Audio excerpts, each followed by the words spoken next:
Hello बच्चों, कैसे हो आप सभी। आशा करती हूँ आप सब अच्छे होंगे।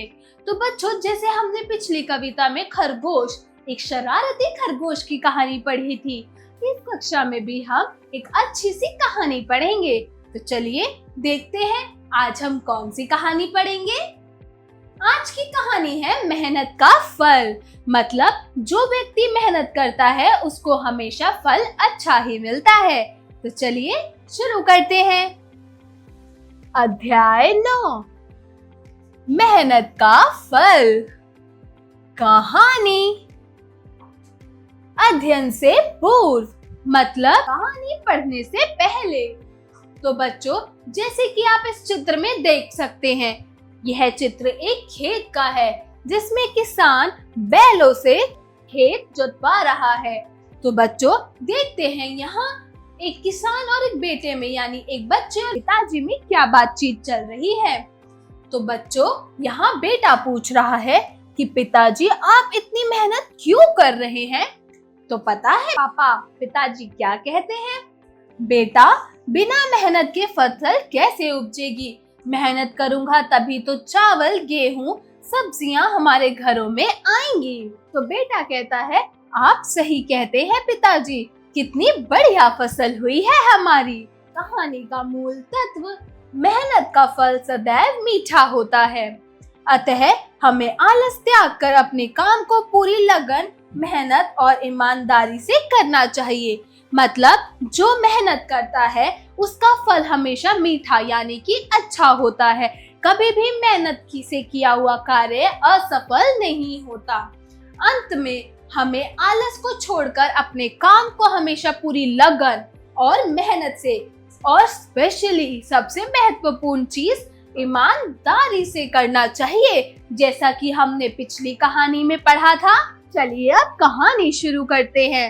एक गांव में बरगद के पेड़ पर एक गिलहरी और कौवा रहता थे। दोनों में गहरी मित्रता थी।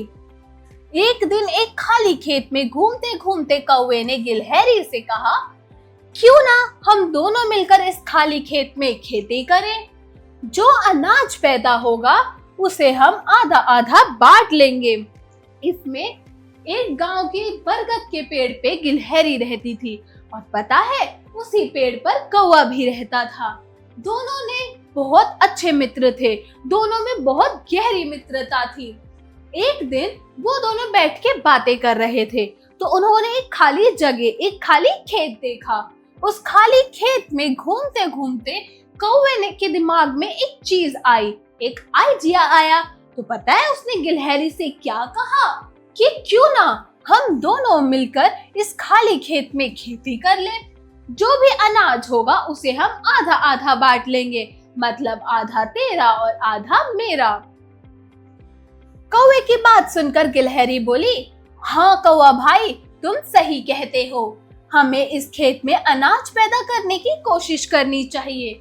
हम खूब मेहनत करेंगे। कौवे की बात सुनकर गिलहरी खुश हो गई और वो इस बात पे राजी हो गई कि हाँ कौवे भाई, तुम बिल्कुल सही कह रहे हो। हम अनाज पैदा बिल्कुल करेंगे। हम एटलीस्ट कोशिश करेंगे और पूरी मेहनत के साथ हम अनाज उगाएंगे। अगले ही दिन गिलहरी ने कौवे से कहा, चलो भाई खेत जोत आए। तो पता है कौवा क्या बोला? तुम चलो, मैं पीछे से आता हूँ। लेकिन कौवा नहीं गया। फिर गिलहरी अकेले ही खेत जोत आई। अगले दिन गिलहरी ने सेम चीज कही। खेत के में बीज बोने के लिए कहा, लेकिन कौवे ने उस दिन भी मना कर दिया। कौवे ने उस दिन भी यही बोला कि तुम चलो, मैं पीछे पीछे आता हूँ। लेकिन कौवा उस दिन भी नहीं गया। आलसी कौवा को तो बस खाली बैठे रहना ही अच्छा लगता था। उसे तो बस पूरा दिन खाली बैठवा लो। वो इतना आलसी था कि वो पूरा दिन खाली बैठ के खुश रह सकता था। गिलहरी खेत में बीज बो आई। कुछ ही दिनों में बीज से पौधे निकल आए और थोड़े दिनों बाद वे पौधे बड़े हो गए। फसल के आसपास घास उग आई थी। गिलहरी ने कौवे से निराई करने के लिए कहा तो कौवे ने फिर वही उत्तर दिया।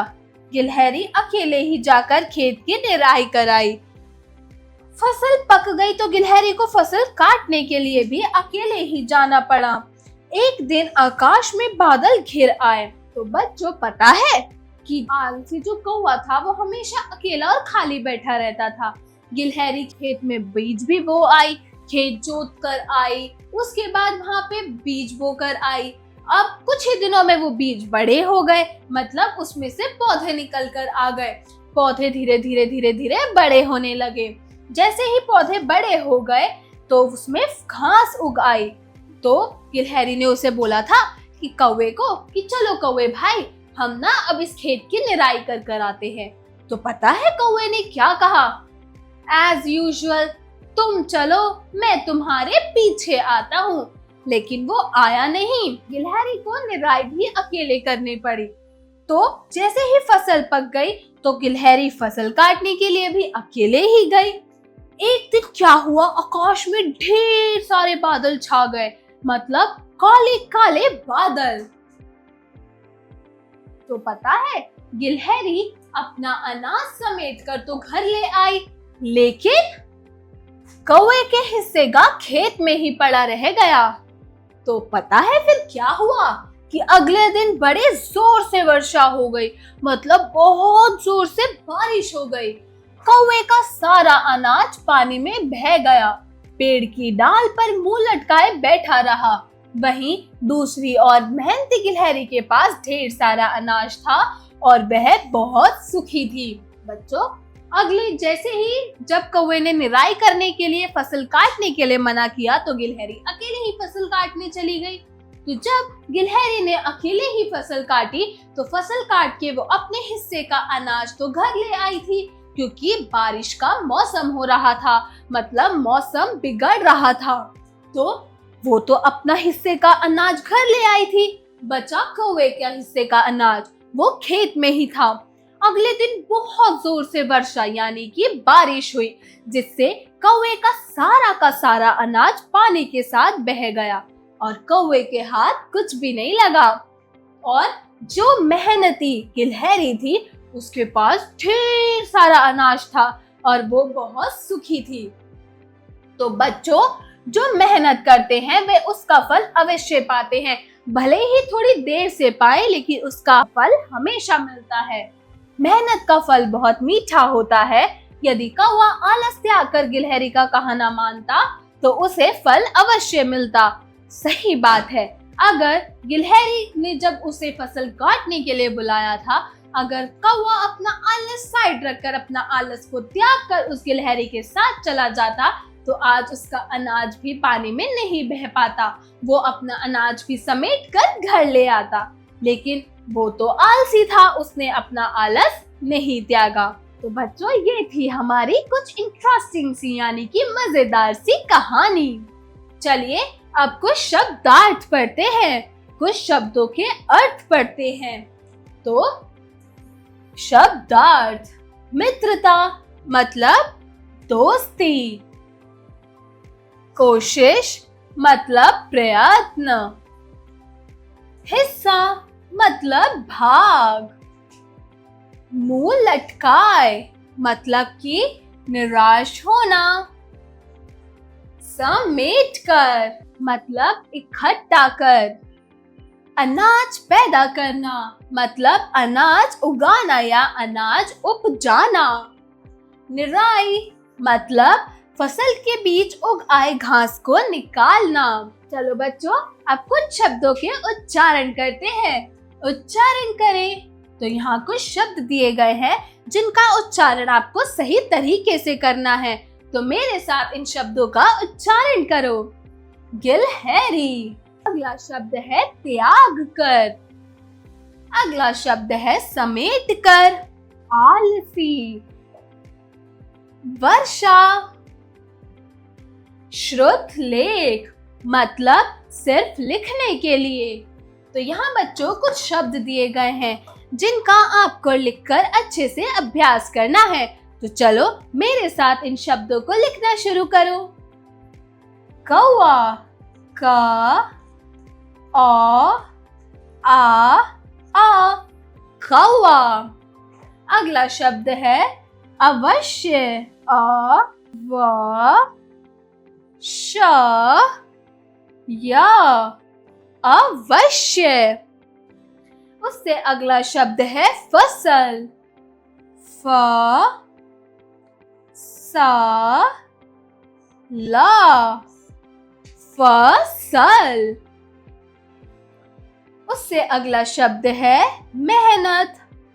मा ए हा ना ता मेहनत। आखिरी शब्द है खाली। ख आ ला ई खाली। तो बच्चों, जो कहानी अभी हमने पढ़ी, मजेदार सी कहानी किसकी? गिलहरी और कौवे की। तो बच्चों, अब हम उसका था थोड़ा सा अभ्यास करेंगे। तो चलिए मेरे साथ अभ्यास कार्य शुरू कीजिए।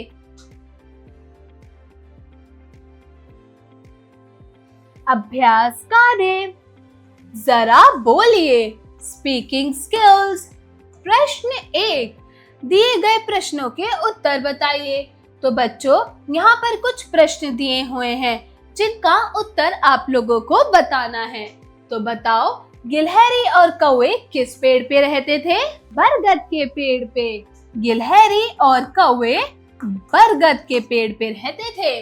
अगला प्रश्न है, क्या गिलहरी और कौवे में मित्रता थी या वो शत्रु थे?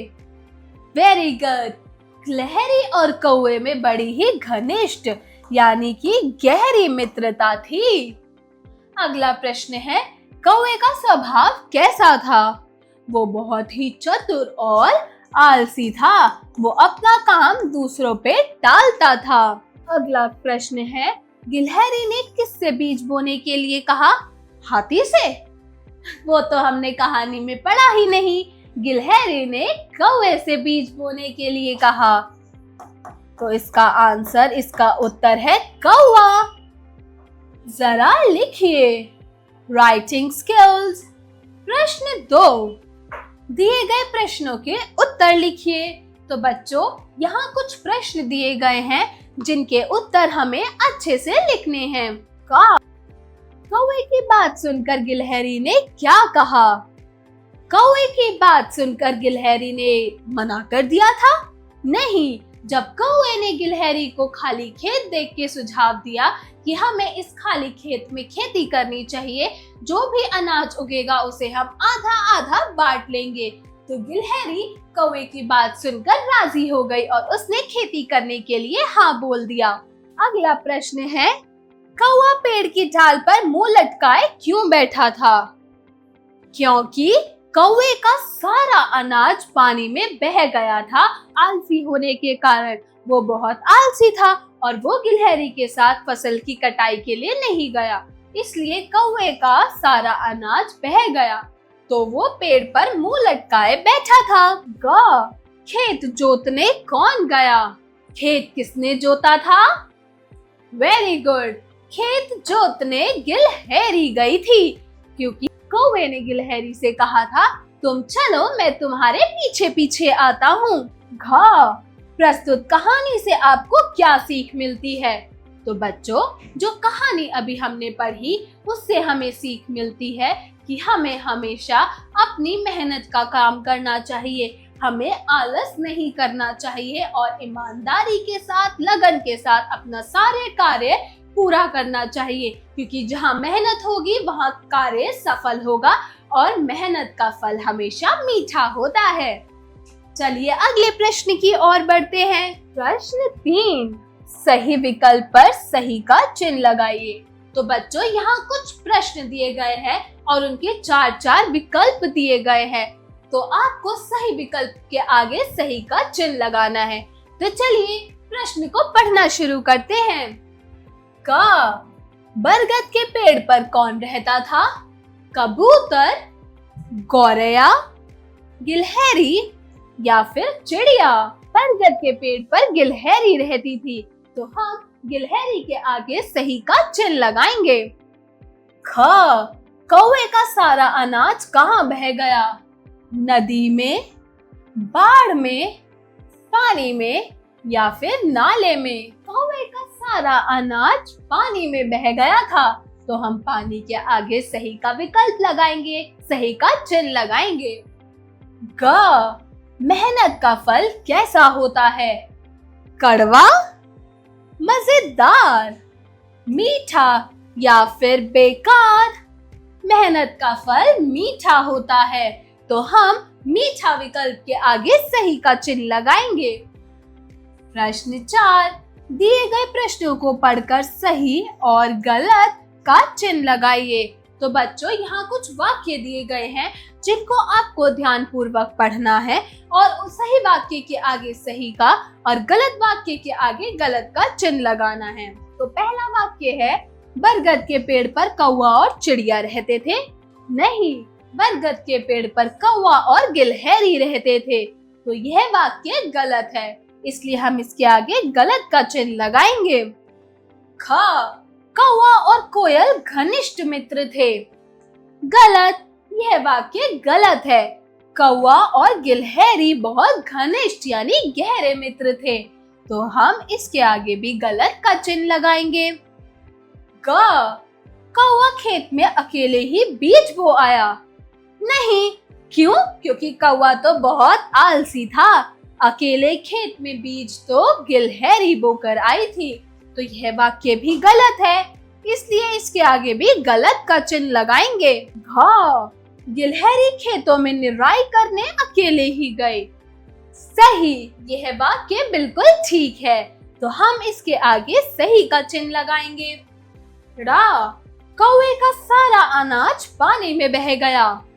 सही, क्यों? क्योंकि कौवा अपनी फसल काटने नहीं गया, तो कौवे का सारा अनाज पानी में बह गया। यह वाक्य बिल्कुल ठीक है, तो इसके आगे भी हम सही का चिन्ह लगाएंगे। अगला वाक्य है, गिलहरी बहुत सुखी थी। बिल्कुल सही, यह वाक्य बिल्कुल ठीक है, तो हम इसके आगे भी सही का चिन्ह लगाएंगे। चलिए अब अगले प्रश्न की ओर बढ़ते हैं। प्रश्न 5, दिए गए वाक्यों में से सर्वनाम शब्दों पर गोला लगाइए। तो बच्चों, सर्वनाम शब्द वो होते हैं जो संज्ञा की जगह पर इस्तेमाल होते हैं। जैसे कि विराट कोहली एक बहुत अच्छा क्रिकेटर है। विराट कोहली दिखने में बहुत अच्छा है, तो इस वाक्य में 2 बार विराट कोहली आ रहा है। तो हम बाद वाले वाक्य में जो विराट कोहली है उसकी जगह वह, वे, वो का इस्तेमाल कर सकते हैं। जैसे विराट कोहली बहुत अच्छा क्रिकेटर है, वो दिखने में भी अत्यधिक सुंदर है, तो उन शब्दों को सर्वनाम कहते हैं। तो बच्चों, वाक्य है, वह बहुत तेज दौड़ता है। इसमें सर्वनाम शब्द क्या है? वह। तो हम वह पर गोला लगाएंगे। अगला वाक्य है, रमेश ने कहा तुम कल जाना। तो इसमें सर्वनाम शब्द क्या है? तुम। उसका घर यहाँ से बहुत दूर है। तो इस वाक्य में सर्वनाम शब्द क्या है? उसका। तो हम उसका पर गोला लगाएंगे। हाँ, उसने मुझे मिठाई दी। इस वाक्य में सर्वनाम शब्द क्या है? उसने। तो हम उसने पर गोला लगाएंगे। प्रश्न 6, दिए गए शब्दों के तुकांत शब्द लिखिए। तो बच्चों, यहाँ कुछ शब्द दिए गए हैं जिनके तुकांत शब्द हमें लिखने हैं। तो बच्चों, जैसा कि हमने तुकांत शब्दों के बारे में पढ़ा था कि तुकांत शब्द वो होते हैं जिनकी ध्वनि एक जैसी होती है, जैसे कि आस, पास। तो इसके जो आखिरी के शब्द है वो एक जैसे हैं और इनकी ध्वनि भी एक समान है। तो बच्चों, अब आगे देखते हैं। अगला शब्द है सुरेश। तो इसका क्या होगा तुकांत शब्द? नरेश। अगला शब्द है पानी। वानी। अगला शब्द है जल। इसका तुकांत शब्द होगा नल। अगला शब्द है खाना। खाने का तुकांत शब्द क्या होगा? पाना। खाने का तुकांत शब्द है पाना। अगला शब्द है पेड़। पेड़ का तुकांत शब्द क्या होगा? भेड़। पेड़ का तुकांत शब्द है भेड़। छ, ताला। ताले का तुकांत शब्द क्या होगा? नाला। ज, आखिरी शब्द है रविवार। रविवार का तुकांत शब्द क्या होगा? सोमवार। चलो अब आपका थोड़ा थिंकिंग टेस्ट लेते हैं। जरा सोचिए, क्रिटिकल थिंकिंग। प्रश्न 7, यदि आप कहानी में कौवे की जगह होते तो क्या करते? अपनी फसल को बर्बाद होने देते या मेहनत करते? सोच विचार कर बताइए। तो बच्चों बताओ, अगर आप उस कौवे की जगह होते तो क्या आप गिलहरी के साथ खेत की निराई करने, बीज बोने व अपनी फसल को कटवाने जाते, या फिर इस कौवे की तरह आलसी की तरह अपने पेड़ पे अपने घर में बैठे रहते? ये आपको सोच समझ कर इसका जवाब देना है। तो थोड़ा सा सोचो और इसका उत्तर अपनी अपनी किताबों में लिखो। जरा भाषा पर गौर कीजिए। Language skills. प्रश्न 8, दिए गए शब्द समूहों में से अशुद्ध यानी गलत शब्दों को गोला लगाइए। तो बच्चों यहाँ कुछ शब्द दिए गए हैं जिनकी स्पेलिंग या फिर ध्वनि गलत हो, उन अशुद्ध शब्दों पर गोला लगाना है। तो पहला शब्द है गिलहरी। यह बिल्कुल ठीक है, तो हम इस पर गोला नहीं लगाएंगे। अगला शब्द है मुंह। मुंह बिल्कुल ठीक लिखा है, मतलब यह शुद्ध शब्द है, हम इस पर भी गोला नहीं लगाएंगे। अगला है समेट कर। यह शब्द बिल्कुल ठीक है, तो हम इस पर भी गोला नहीं लगाएंगे। अगला शब्द है त्यागाकर। त्यागाकर गलत है, हम त्याग कर लिखते हैं, इसमें अ की मात्रा नहीं आएगी, तो यह अशुद्ध शब्द है, तो हम इस पर भी गोला लगाएंगे। अगला है अनाज। अनाज भी गलत है, यानी कि अशुद्ध शब्द है, हम अनाज बोलते हैं ना कि अनाज, इसमें अ की मात्रा नहीं आएगी, तो हम इस पर भी गोला लगाएंगे। क्यों? क्योंकि यह भी अशुद्ध शब्द है। अगला शब्द है निराई। निराई ठीक है, यानी शुद्ध है, तो हम इस पर गोला नहीं लगाएंगे। अगला शब्द है अवश्य। क्या अवश्य में अ की मात्रा आती है? नहीं, यह अवश्य बिल्कुल ठीक लिखा है, तो हम इस पर भी गोला नहीं लगाएंगे। अगला शब्द है मेहनत। मेहनत भी ठीक लिखा है, तो हम इस पर भी गोला नहीं लगाएंगे। तो बच्चों चलिए अगले प्रश्न को देखते हैं। प्रश्न 9, समान अर्थ वाले शब्द लिखिए। तो बच्चों यहाँ कुछ शब्द दिए गए हैं जिनका समान अर्थ, मतलब शब्द तो अलग है लेकिन उसका अर्थ सेम है, मतलब समान है, उन शब्दों को लिखना है। तो पेड़ का समान अर्थ वाला शब्द क्या होगा? वृक्ष। अगला शब्द है पानी। पानी का समान अर्थ वाला शब्द होता है जल। अगला है बादल। बादल को हम क्या बोलते हैं? जलज। बादल का समान अर्थ वाला शब्द है जलज। अगला शब्द है आकाश, यानी कि अंबर, आसमान। तो इसका समान अर्थ वाला शब्द है आसमान। भाई। भाई को हम क्या बोलते हैं? भ्राता। पहले के टाइम पे लोग अपने भाइयों को भ्राता भी बोलते थे, तो भाई का समान अर्थ वाला शब्द है भ्राता। च, यानी आखिरी शब्द है मेहनत। मेहनत का समान अर्थ वाला शब्द होगा कोशिश। प्रश्न 10, दिए गए शब्दों से एक एक वाक्य बनाइए। तो बच्चों यहाँ कुछ शब्द दिए गए हैं जिनसे हमें एक एक वाक्य बनाना है। तो चलिए वाक्य बनाना शुरू करते हैं। पहला शब्द है आलसी। आलसी से क्या वाक्य बनेगा? कौवा बहुत आलसी था। तो हमने आलसी से वाक्य बनाया कि कौवा बहुत आलसी था। तो अगला शब्द है गिलहरी। गिलहरी से हम बनाएंगे कि गिलहरी बहुत सुखी थी। गिलहरी बहुत सुखी थी। अगला शब्द है कौवा। कौवा बहुत दुखी था। कौवा बहुत दुखी था। क्यों? क्योंकि उसका सारा अनाज पानी में बह गया। मेहनत। मेहनत से हम वाक्य बनाएंगे कि मेहनत का फल मीठा होता है।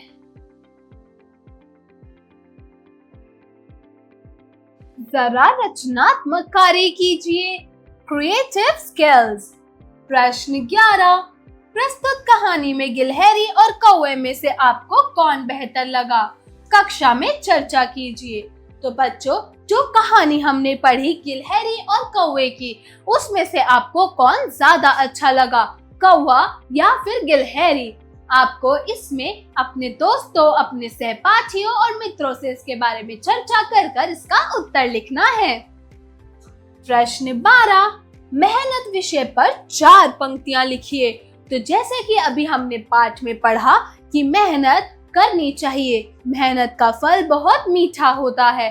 तो बस उसी मेहनत पर आपको 4 पंक्तियां लिखनी है अपनी अपनी किताबों में। चलिए अगले प्रश्न की ओर बढ़ते हैं। जरा दिमाग लगाइए। Brainstorming activity. प्रश्न 13। दी गई पहेली को उपयुक्त उत्तर को पहचानिए। तो बच्चों, यहाँ एक पहेली दी गई है। इस पहेली को पढ़कर आपको उत्तर पहचानना है कि इनमें से उसका उत्तर क्या होगा। तो देखो, यहाँ आपको 3 चित्र दिए गए हैं, कोयल, कौवा और उल्लू का। तो आपको इस पहेली को पढ़कर इसको सुलझाना है और बताना है कि इसका उत्तर इन तीनों में से क्या होगा। चलिए ये पहेली को पढ़ते हैं। कोयल जैसा रंग मेरा, भटकता हूँ मैं यहाँ वहाँ, बोली मेरी सुनते ही सब कहते हैं भाग जा। मतलब दिखने में तो कोयल जैसा है, उधर से उधर घूमता रहता है, लेकिन उसकी जो आवाज है बहुत बेसुरी है। उसकी आवाज सुनते ही लोग कहते हैं यहाँ से भाग जा। जैसे कोयल की आवाज बहुत मधुर होती है, लेकिन इसकी आवाज बहुत ही ज्यादा बेसुरी है। बताओ कौन? सही जवाब, कौवा। कौवे की आवाज सुनते ही सब कहते हैं भाग जा। तो इसलिए इस पहेली का जवाब है कौवा। जरा रंग भरिए। आर्ट इंटीग्रेटेड एक्टिविटी, आपकी पसंदीदा एक्टिविटी। प्रश्न 14। दिए गए चित्रों में रंग भरिए। तो बच्चों, यहाँ पर एक कौवे और एक गिलहरी का चित्र दिया गया है, जिसमें आपको साफ सफाई के साथ और बहुत ही अच्छे से रंग भरना है। तो बच्चों, इन रंगों को आप अपनी अपनी किताबों में भरेंगे। तो बच्चों, अब आशा करती हूँ आपको ये कहानी अच्छी लगी होगी। मिलते हैं अगली कक्षा में एक नई कहानी के साथ। तब तक के लिए बाय बाय बच्चों।